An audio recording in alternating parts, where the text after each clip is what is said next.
Hey, all you podcast listeners, you can find Slice of the Paranormal everywhere podcasts are found, or you can watch us on our YouTube channel.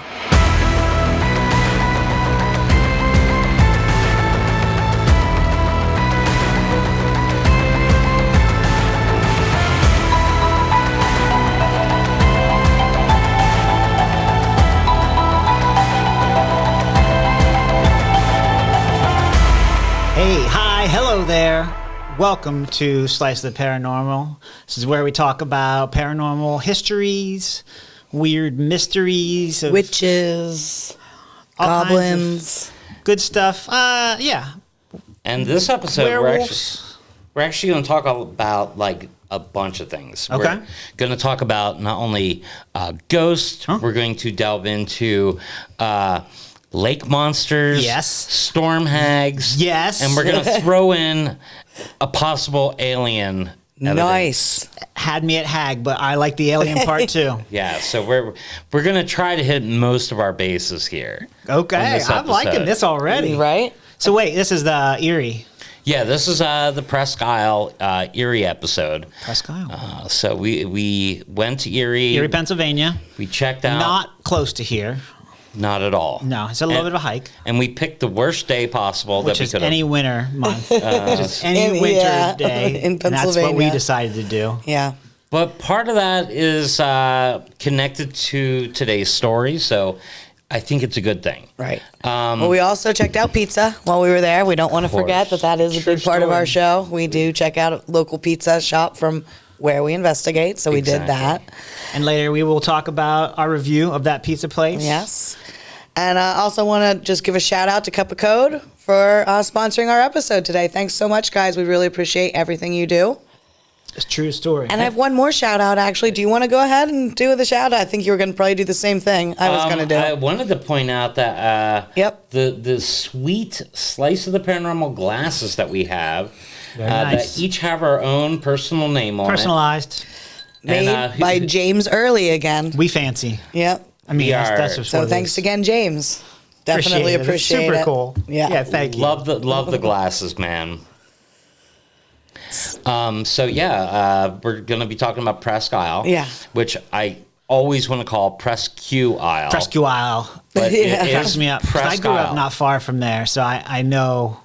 The correct Yeah, pronunciation. I've heard of the few Right. times. But you've heard me when we were in Erie. I heard you like last screwing- week say Presque Isle. Yeah, like it's a You mental st- block. every time. I think that's a reader's thing. Like you're such a reader that you're used to just getting through the word. You don't really care about how it's pronounced. Am I Kind right? of like the way No, I don't AI would talk too. You know how Right. like AI It's more- videos Oh, yeah. or you know Or or like a like, bad important to- navigation system. right. So I totally understand that. Yeah, so I'm like a bad navigation system. essentially. That's not true. I'm just going to stop you right there. Oh, You're a yeah. fantastic navigator, and I appreciate it when you help navigate. Oh yeah, because no matter where putting we that out are, there. I know where everything is. You want oddly Steve in enough. the front seat. You want Steve up there. I'm pretty good at navigation. So, Not me, by the way. You do not. I mean, it might be fun. so Yeah, like not bad. Not that. when I talk about like a site like this, I want to start with like the earliest story that I've delved Right. into. So the legend of Presque Isle is that the Erie ventured out into the lake to try to find where the sun what set. The Erie tribe. Oh, Erie's a tribe. Erie's a tribe. Okay, didn't the know Erie that. tribe ventures out into the lake to see where the sun sets every day. Okay? Ventures And out onto the lake. onto the lake. Frozen? I'm assuming, or it could have been during the summer and they might have been in. Because that's what we saw. People out there. Yeah. We did see people out Ice there. fishing and camping out on the lake. And like it took at least 10, 15 minutes before we realized that he wasn't messed up and he was actually seeing people in the lake. people out Right. But, well, the Erie tribe ventures out on the lake. They're trying to find where the sun sets. What year do you think this is around? Like 1700s? It's probably 1600, 1700s. Okay. It's an old legend Okay. of the Erie tribe. So it probably would have been recorded by the first white man, like in the 1700s or something. Okay. Gotcha. So supposedly the spirits of the lake got upset and they caused a great storm to rise up. Mm-hmm. And the great spirit stretched out his arm and laid it on the lake to protect the Erie tribe from this storm caused by what we would think is the storm hag. And where he placed his arm, the great sandbar shape of Presque Isle was formed. And it's to protect and act as an eternal shelter for his favorite children, the Erie tribe. So that's why it's pretty cool. Presque Isle exists. That's the Indian legend of why this exists. Okay. So what the Presque Isle does is it acts as a natural barrier from the storms that come off of Lake Erie, which are pretty brutal, as we found out while we were up there. Yeah. So the first part of the story that I wanted to talk about is the ghost. When you go out onto Presque Isle, you're passing things like Misery Bay and the Perry Monument. And these are very connected. When we went to the Historical Society site, there was a sword, and I sent you a picture of the sword. All right, let me just picture And the sword. there's it is Perry's sword, Commander Oliver Hazard Perry's sword. I don't got it. You don't got it? I don't think so. All right. And his real middle name was Hazard? Yeah, that's a great middle name. Yeah, right? isn't it? Like it's fair warning. Right? But he was a commander during the War of 1812. Okay, so Oh, is it in the Misery Bay one? this is in the Misery Bay. Okay, I'm sorry, buddy. And when was this again? 1812. Sorry. The War of When did the War of 1812 happen? Right. 1776. Okay. That's exactly when it clarify. happened. Now, it wasn't called Misery Bay to him. Back then, they knew it as Little Bay. It becomes Misery Bay because as they're fighting the British, they would use that little bay as where they would retreat during the winter months to repair ships. Okay. And they'd have their camp there during the winter because back then you didn't really fight much in the wintertime. Unless you're George Washington and, So gonna what, this take is on a Trenton. bay at Presque Isle? Okay. Yes, it's in between Presque Isle and the mainland of Erie. Okay. So the fleet's there on September 10th, 1813, the Battle of Lake Erie happens, and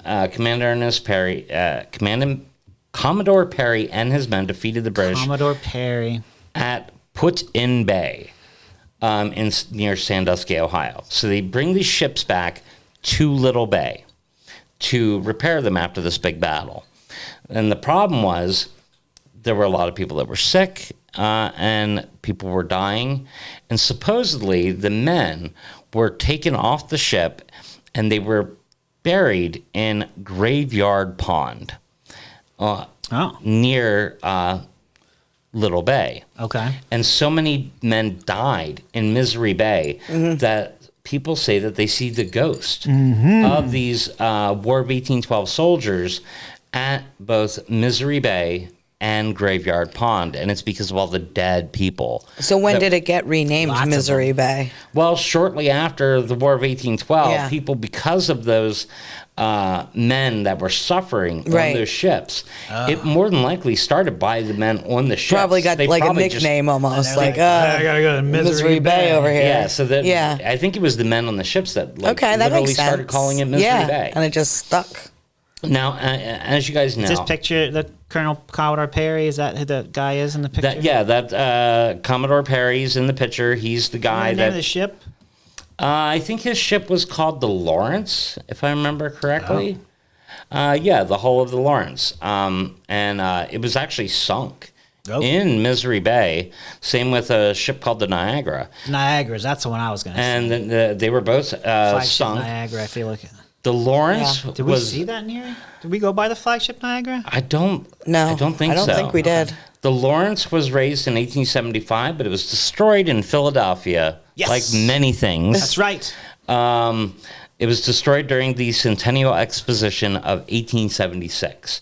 So it was Survived raised for a while. It lasted for 1 year, and then Philly destroyed it like a robot that's trying to travel just 1 across the country. You know, you ever see the hitchhiking robot? No. There was a hitchhiking robot that literally tracked its progress all over the country. When was this? A couple years ago, and you were supposed to pick up the robot, put it in your car, and transport it somewhere. Well, it got to Philly, and it got totally murdered. Of course it did. It's a real thing. Look up the hitchhiking robot and how he gets murdered in Philadelphia. So I can pick on Philly because I lived in Philly. I love Philly, and I understand like their need to want to destroy things. So how was the boat destroyed? I guess I should ask. Well, these ships that were put into they were sunk purposely in Misery Bay because they didn't want to fix them up. They were too damaged. Right. But they were raised. The Lawrence is raised for one solid year and then dies. It catches fire. Oh. So once it's destroyed by fire, that's it. Now the Niagara is raised in 1912, and it's rebuilt for the 100th anniversary of the Battle of Lake Erie in 1913. And a replica of the Niagara sails from its docks at the Erie Maritime Museum, which is up there, but we didn't see it, but you probably have seen it. My dad, yeah. You've probably seen it. For sure. So, so there's a lot of ghosts from this in Misery Bay. There's only 2 ships, and I feel like you can't get. There's more ships than that. These are just the ships that were sunk there. There was a whole fleet of ships that were in Misery Bay. So it wasn't just a couple hundred men. It was thousands of men were suffering. Not just men that died. Suffering men. Yeah, there were men that suffered. Like, if you can imbue an area with bad mojo by like just being upset.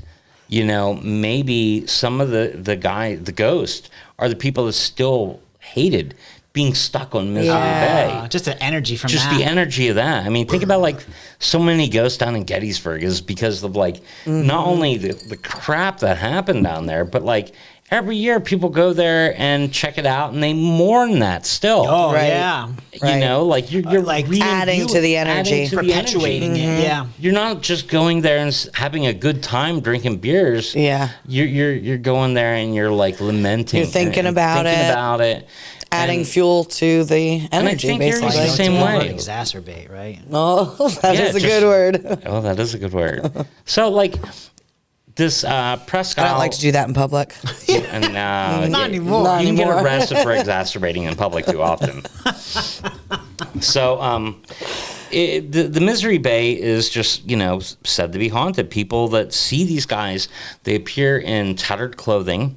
And the uniforms, as was the style in 18 of the time, I think is funny because top of the line tattered. That's how he knows 1812, right? Tattered clothes. And the uniforms in around 1812, 1813, they look like bathrobes. So if we saw these ghosts, we would think it was a bunch of guys walking around in tattered bathrobes. Right. So, like just heavy wool type. Yeah, like an overcoat type thing. So that is some of the stories about the Presque Isle. Presque Isle. Presque I'm just teasing. Isle. I'm sorry. You did good.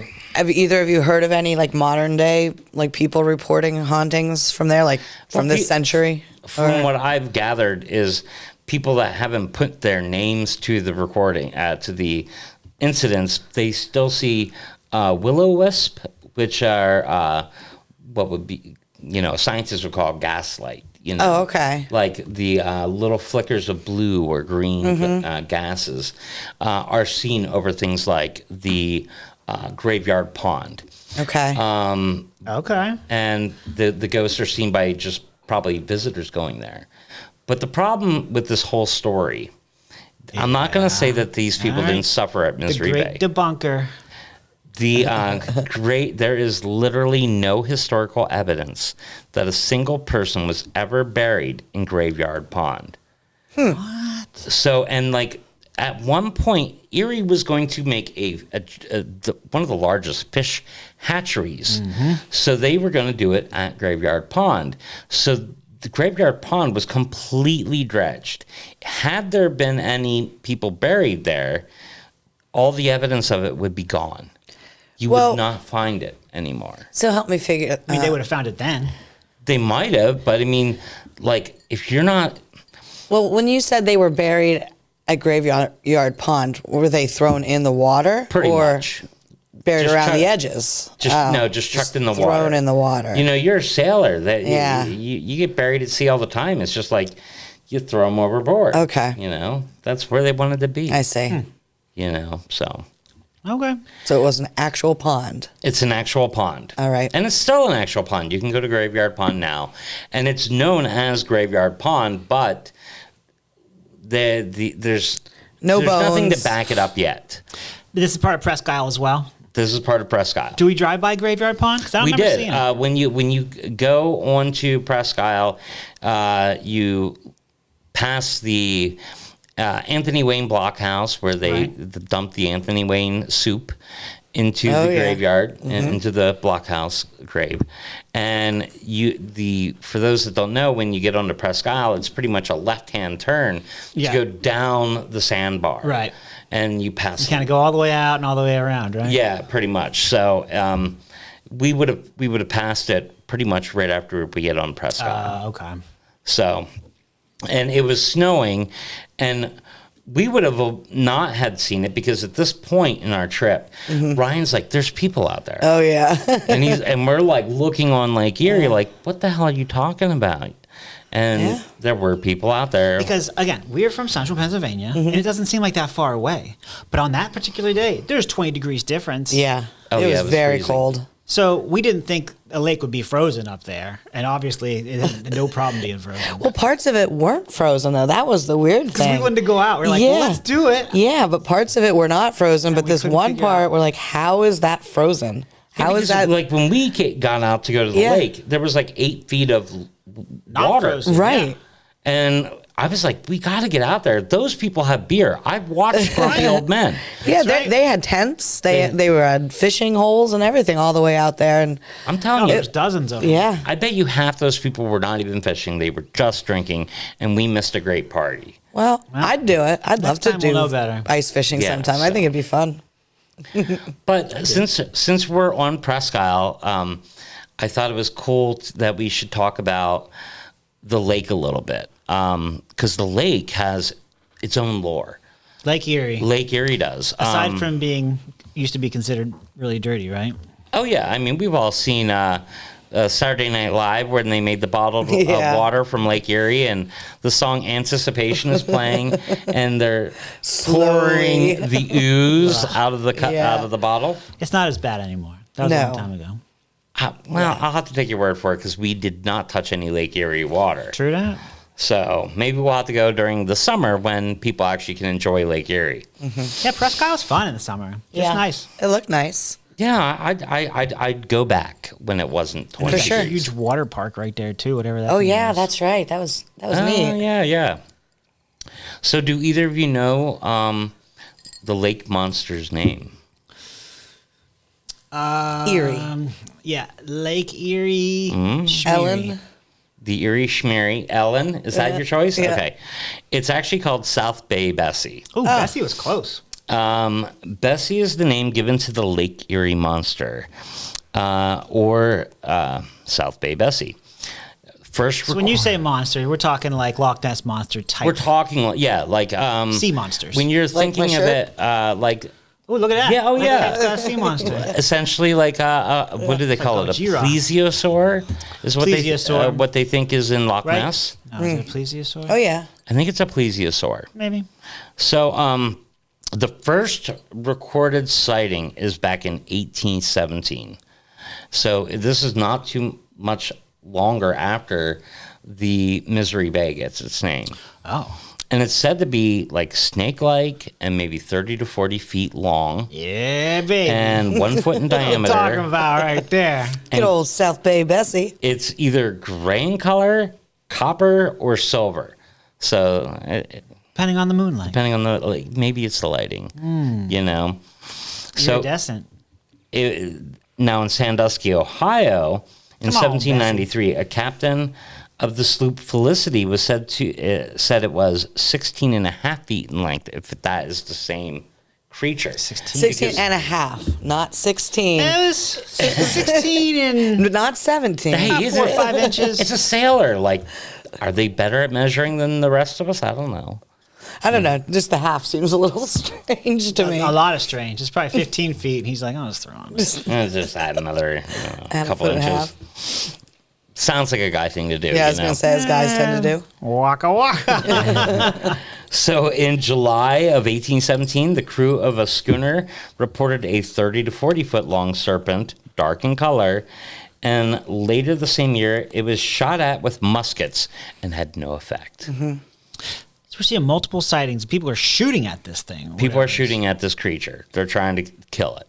Now, yeah, This is in drunk the, people like, shooting what, at logs for all we know. 20s? 1817. 1817. Now also, It's coming around for us. now also in 1817, two brothers saw the creature near Toledo, and it was on the beach in its death throes. What? It was between 20 and 30 feet long, so it's lost about 10 feet by this point. Grown and shrunk. Yeah. And they said it was shaped like a large sturgeon, but it had arms. Ooh, And they fled the scene, but returned for the corpse, but it was gone. of course. So Shaped like a large fish, With Yeah. arms. but I With had arms. arms. Can you imagine seeing that swimming at you? That would be scary. Punching at you. now we jump No, ahead. I cannot. I can't even imagine that. Yeah. All right, we got Lake Bay Bessie, which I like because that's Yeah, I love Loch Ness. July 1892, a newspaper reported that an entire crew saw a huge sea serpent estimated to be 50 feet in length, 4 feet in diameter. Oh. So it's been eaten for a while, if it's now 4 And feet this in is diameter. But quite 50. a few years later, too. Yeah, This is I like, mean, what, this- 80 years later almost? Yes, almost 80 years later. Now, in May of 1896, it was seen at Crystal Beach near Fort Erie. 4 eyewitnesses watched it for 45 minutes, There's a lot of witnesses of this. and they thing. said it had a dog-shaped head and a pointy tail. That sounds like a seal. Any arms? They didn't Doesn't report it mention then. arms. But I mean, this Tail. thing has been cited into modern days. Maybe not a seal. So, Yeah. like, it was cited in 1969, the 1980s, 1993, or some of the other reported sightings. That's a lot of sightings. So let me ask you guys, what do you Similar. think? Like, are cryptids supposed to just live forever, or are they Well, you're like talking just- breeding and like making more of? Like, how could we have sightings of these things for hundreds of years? Do they live for hundreds of years? Well, or, that would be you know the what question. I mean? Like, I would think that it's reproducing, Right. and that there's a family of them at least. Yeah, and that's why they'd be all different lengths and stuff too. And it's not like Loch Ness, which is a locked-in spot. I mean, Lake Erie connects to all the other lakes, you know, so it's got a lot of area Yeah. to grow and to, you know, have babies. right. I mean, I think the theories with that stuff too is they're like, it was trapped in ice for X amount of years and finally thawed out. Because, like, I mean, really, is there a plesiosaurus? Well, and there's Right. animals that do live hundreds of I years. like to believe. Okay. True that. I just heard today those Greenland sharks. Some of those sharks are older than the United States. Like, Yeah, older than- there's sharks they're that are- hundreds and hundreds of years old. that were alive when know that. George Washington was here. Wow. There's Like really deep sea sharks. yeah, and they're like they're the called Greenland sharks, yeah. the clamshells. What do they call them? Quahogs.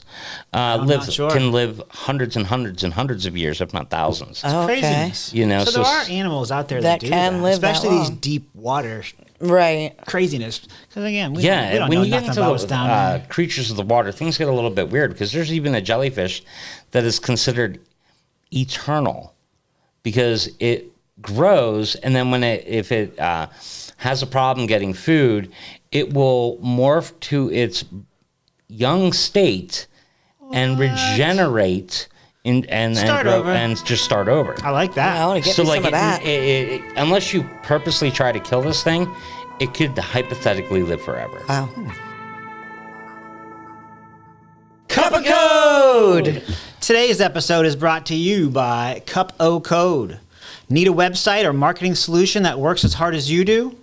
At Cup of Code, they don't just build websites, they create digital solutions that grow your business. From expert web design to targeted marketing, including Facebook, Instagram, Google Ads, and billboards, they've got you covered. Dream, design, develop. Visit cupofcode.com and take your business to the next level.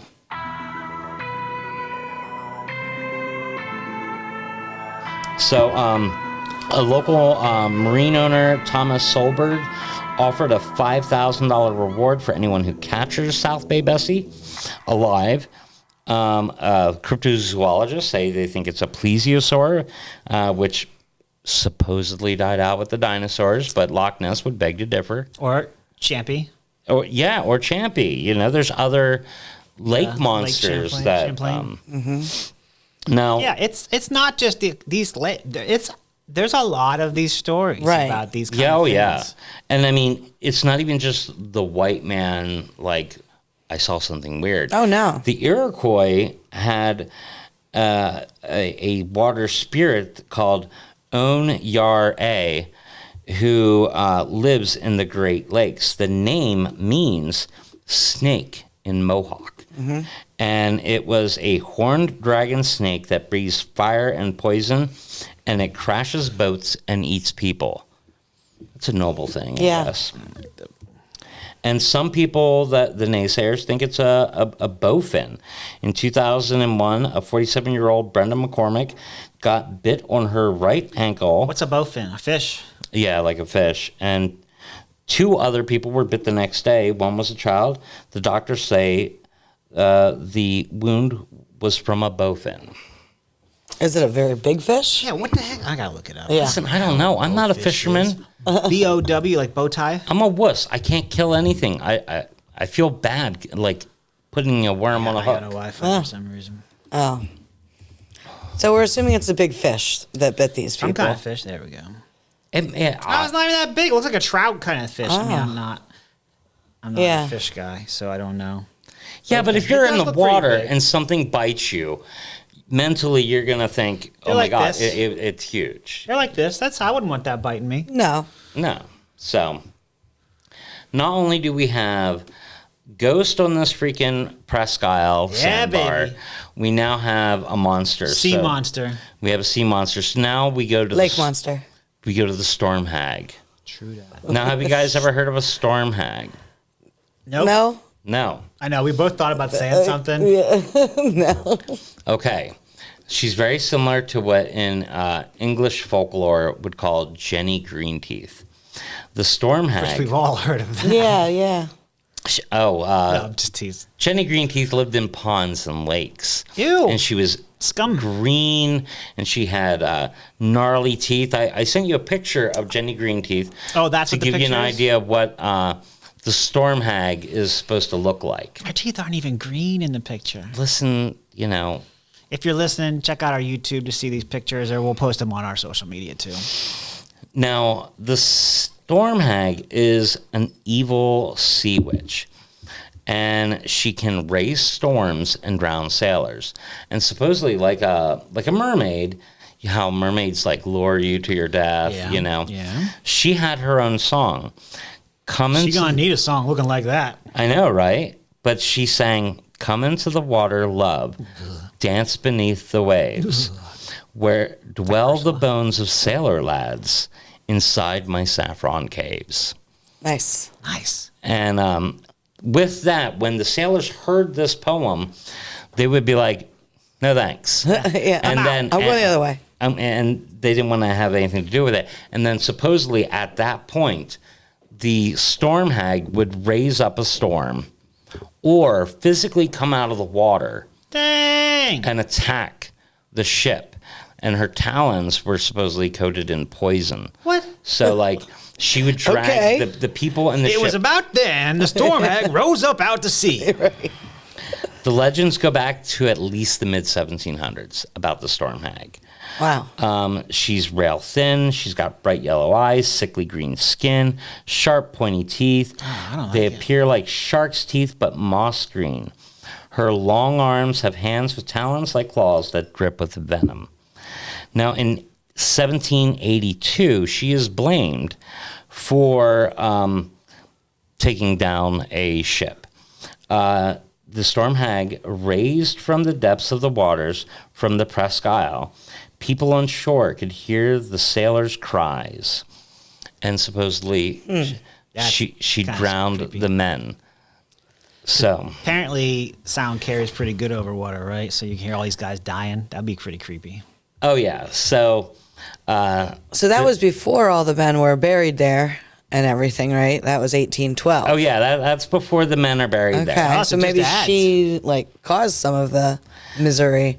We've got lots of lore up there. Well, and like these guys at Presque Isle, they're dealing with these stories. Like they're in Misery Bay, they know about the sea hag, They're the already storm hearing hag. this stuff, yeah. Like they probably And the have sea heard monster. the legends Yeah. about the Native Americans and why that. I wonder it's Misery Bay. Right. So in the It's summer, just like we were saying, it just kind of compounds on top of each other, keeps the energy going, and it does. Now, in the summer of 1841, the steamship Erie exploded 33 miles from Buffalo. It killed 250 people. jeez. Twice thereafter, burning phantom ships in the shape of the Erie have been seen by people on the shore at Presque Isle. Oh wow. So, like, you could look out there, and that ship was supposedly taken down by a storm, of course, caused by the storm hag. And then we would think, oh, well, we live in the modern times. We're not this crazy anymore. Right? In the winter of 1942, a tugboat, the Admiral, was accompanying an oil tanker called the Clevco. And they were going eastbound from Cleveland. When early one December morning, the Admiral disappeared. The tow line that it was attached to was angled downward into the water, into the waves, as if it had been yanked below the surface of the water by like a storm hag. The Coast Guard was radioed. But like a storm maybe hag. like, I don't know. Storm hag. The storm hag, yeah. So Off the top of my head.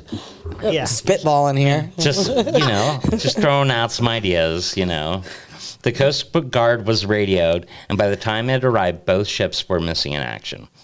The Civil Air Patrol joined the hunt the following morning and spotted the Clevco, so it must have cut the tow line.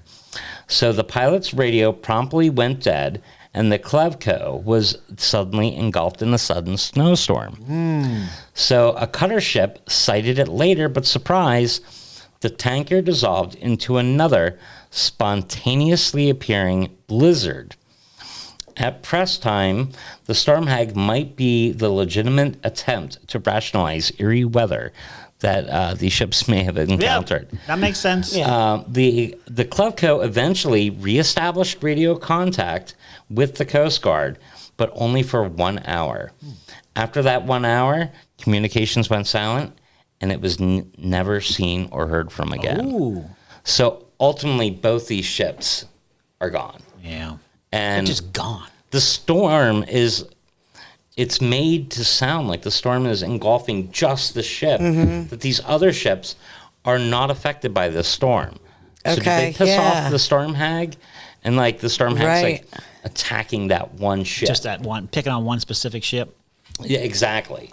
So I don't know. So there's the storm hag. I don't know if I believe in the storm hag or if it's just you have Folklore, things go missing, and you have to rationalize it and blame it on the storm hag. Yeah, I think it's just a way for people to blame things on somebody. You know what I mean? Like when things go wrong, it's easier if you have something to blame it on. And maybe like they're personifying the weather just to make it easier for them. And if you're a family deal member with it. of any of these sailors that get lost in these tragedies that happen on the water, it might make you feel better to know that like it was something beyond their capabilities to deal with. Oh, yeah. It wasn't just a stupid storm or a freak happenstance accident that led to these men dying. What'd you do? Yeah, he pissed off the storm hag. And if you're like maybe the What'd you one say guy to her? that gets off the ship, maybe you'd blame the storm hag too to be like, listen, it wasn't me, guys. Yes. Yo, it's that storm hag again. The storm hag got them all. I'm telling you guys for years.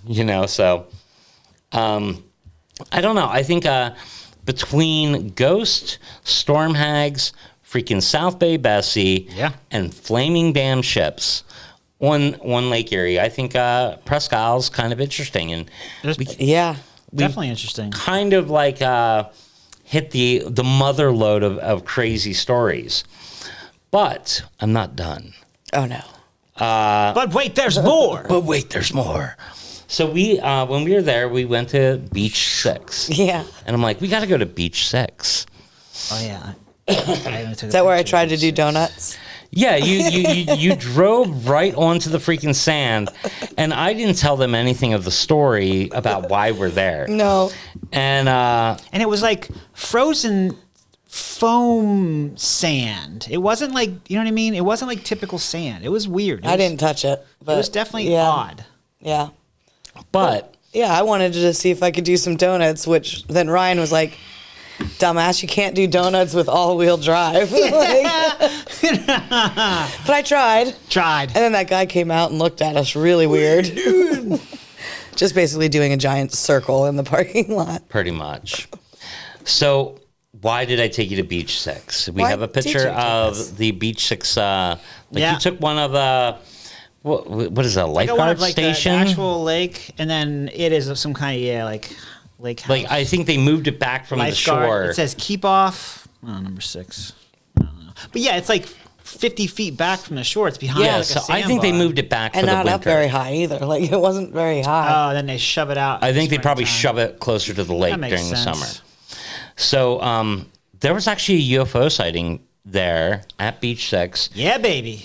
on July 31st, 1966. I love it. I love it that it's a little more recent, too. A little bit more recent. There was a We got lots girl of good pics. named Betty Jean Clem. I have an image of her, and she was of Jamestown, New York. Clem. And Oh, she here was you go. she went there with her boyfriend and a girl named Miss Anita Hoffley, I think it is, who also had her 2 children, Sandra, who was 2 years old, and Sarah, who was 6 months. So it's a whole carload of people going there for a picnic. Carload of Clems. And what do? They decide to play in the sand with the car, and they get the car stuck in the sand. Oh, sounds familiar. Sounds familiar. So they're stuck on Beach 6 in their car, and they have to Hey, contact just the doing my part. police. I don't that even. damn sea hag, I'm telling you. It was the sea hag again. Told me. So they're stuck there, and they have to wait for the police to get there. The police don't get there till after sunset. So they're waiting, and they start noticing a star seems to be moving, and they're watching this, and then it's a metallic, sort of silvery type of craft, and it lands between 2 trees, and it seemed to have come straight down from the sky. So, 1966. Besides a helicopter, there's nothing that takes Right. off vertically or Metallic, lands yeah. vertically. So, they get kind of freaked out. Yeah. The creatures get out of Yes! the craft and are walking on the car. So The car that the people are in. the get car up that the on the people car. are They're in, stuck. they're stuck. There's a car full of Clems, and they're stuck, and there's aliens walking on top of the car. Aliens walking on top of their car. Wow. Love it. So the I next bet they about shit their pants right there. Presque Isle. Come on. now the cops finally arrive when the aliens are walking on the car. Oh. So when the cops arrive, Okay. the lights scare the aliens away. Of course. So that's why the cops didn't get to see them. Yeah. But in the August 1st, 1966, Erie Morning News reports, they said that they saw dark, featureless creatures and hearing something walking on the roof. Now, Betty's boyfriend was a guy named Douglas Tibbetts. He was 18. Now, just to let you know, Betty's only 16. So they're Oh, she looked old. Okay.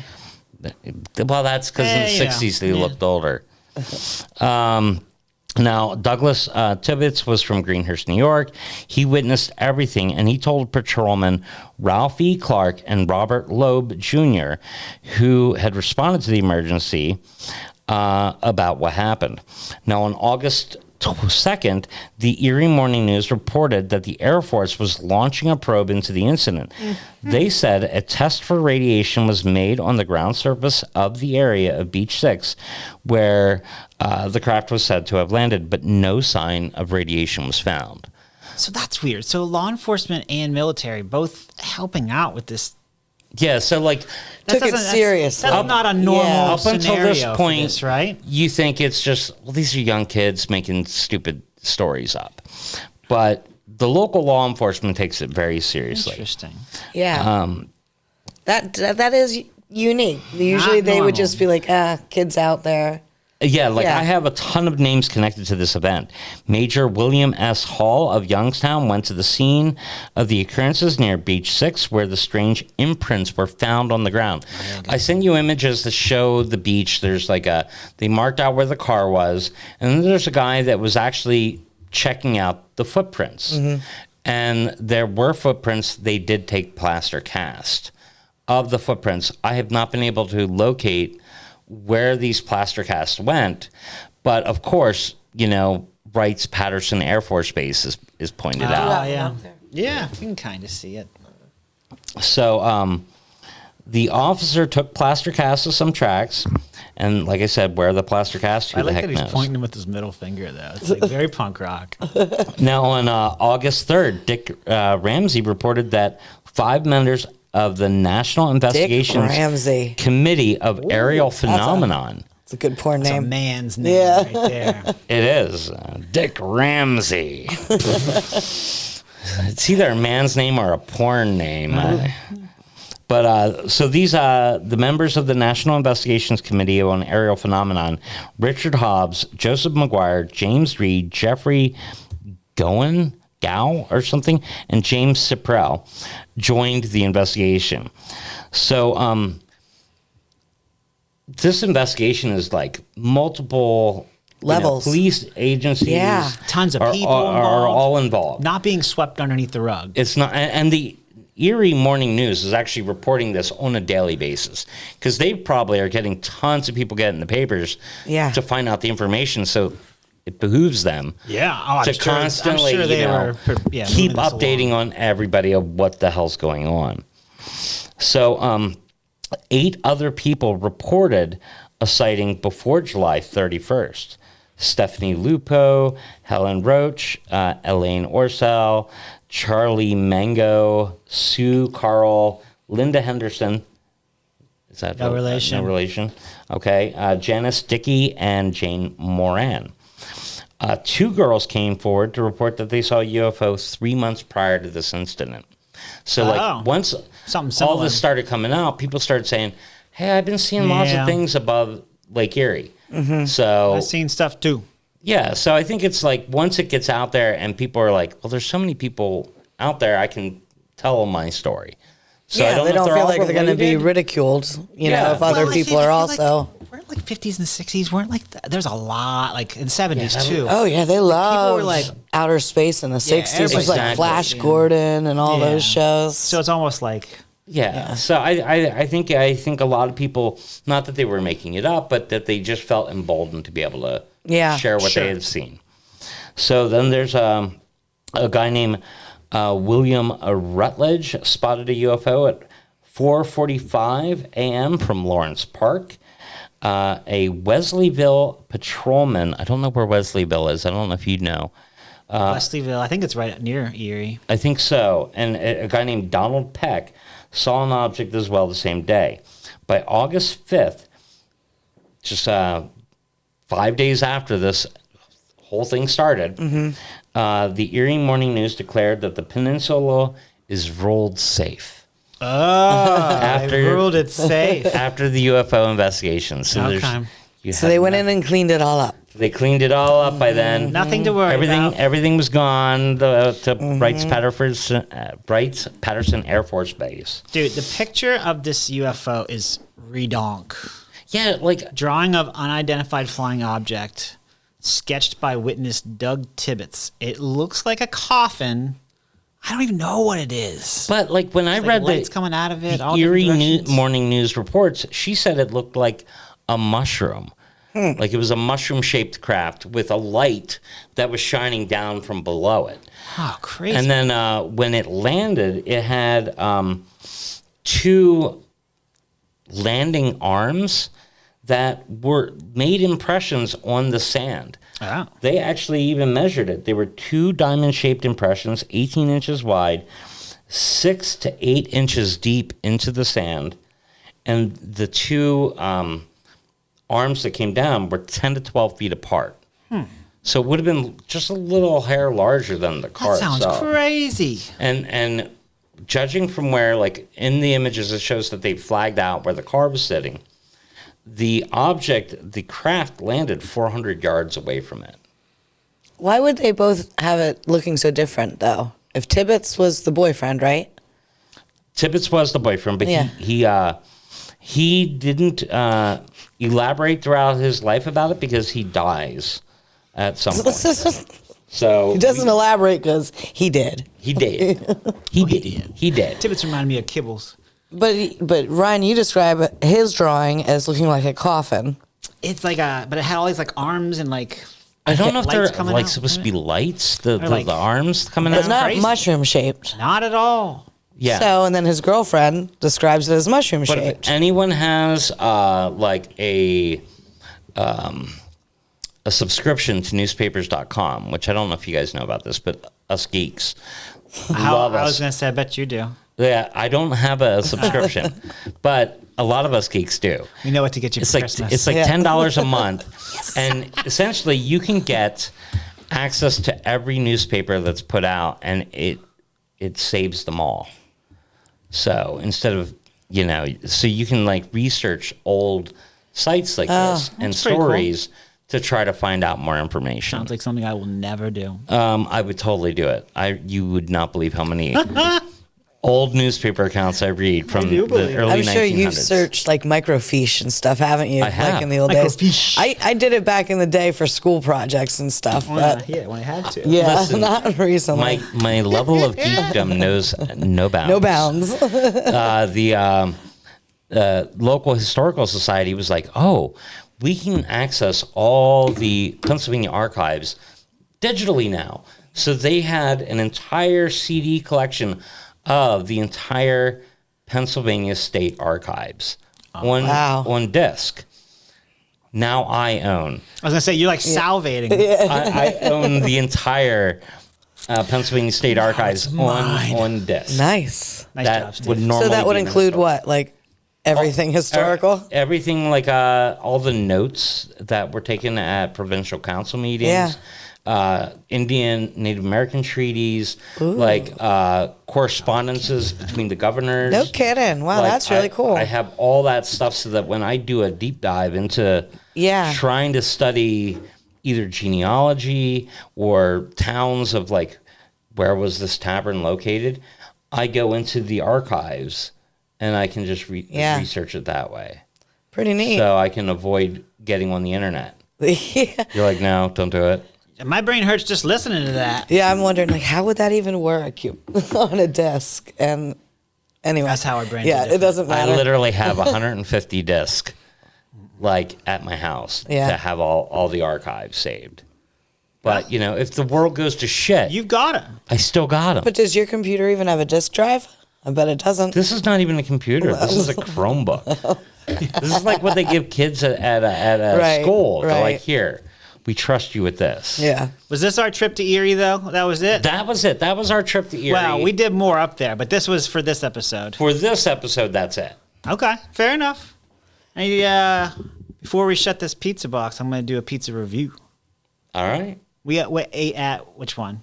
Oh, first of all, this is brought to you by Cup of Cup Code. Thank you very Code. much, Cup of Code. Again, thank you, Cup of Code. But yeah, so we were up there and we had a bunch of cool pizza places to pick from. We did. It was a good day for. I think we were in a Saturday, right? Yeah. Yeah. So for this one, we chose Maria's Pizza. Maria.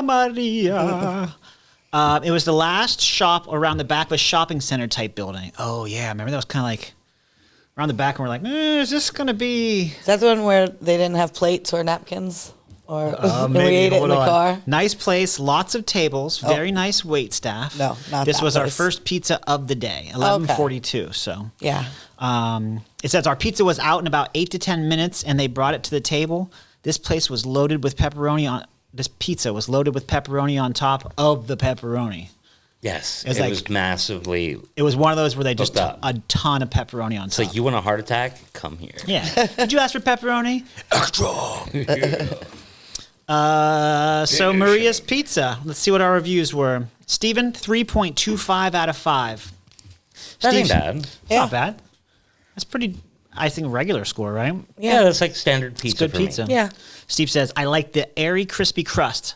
A little hard to eat, but a tasty pizza would totally haunt this place. So you like the atmosphere too, obviously. Yeah, because it was one of the places we could actually eat inside, Right. True story. which is a rarity sometimes. Yeah, that's true. A lot of these places are kind of small, and they just get your pizza, get out. COVID Yeah. changed things for a lot of places That's too. true too. Mm-hmm. I think a lot of restaurants realize that you make more money with just Yeah, less shooting staff. the food out. Yeah, you don't have to worry about it. Yeah, they don't have to have a staff cleaning. the Yeah. place, in a lot of places. Hosting or serving tables. Yeah. Nope. Or busing. Christy, 3.25, same as Steve. Nice. Out of 5. This pizza looked amazing and smelled great. Light, crispy, buttery crust. A little sloppy to eat due to the amount of sauce and cheese. Pepperoni was a little spicy. Ooh, so it had spice to it. Oh, a little pepperoni. spice. And there was a lot of it. So Yeah. I gave it also a 3.25. So Uh-oh. hey, we got cheers, Cheers, going guys. on. I got one Couldn't last think. sip. Crust was crispy and light, but thick enough to hold up. Cheese was thick and tasted fantastic. Sauce was solid. That's a good score all around. Like that's just a solid pizza. Nice way to start our day. I'll Yeah. tell you that. Yeah, like usually we have a bad pizza somewhere in the day, but Somewhere, one of them might be bad. But what I can say about Erie for any of the episodes we have not recorded yet is every pizza shop I remember being good. That's true. Yeah, they were all pretty good. I agree with that. In fact, we had 2 days back to back where all the pizza shops were Just on point. on point good. Yeah. I agree. So- Well, that's it. So Erie knows how to do it, Erie does know how to do it pizza-wise, pizza wise. not weather-wise. Christ. Yeah. We'll have to go back again in the warm weather. Yeah, those poor bastards with the lake effects. Yeah, the giant hand doesn't help. Yeah. Big Spirit, you screwed up. Or wait, no, Great Spirit, not Big Spirit. Anything else we were forgetting today? Anything you want to take back? Any No, I think second helpings on anything? No, that's pretty much what I had Sounds good. going in there. All right. Well, thank you everyone for joining us today and have a great day. And join us next time you crave a slice of the paranormal. This podcast was produced by Stone State Entertainment.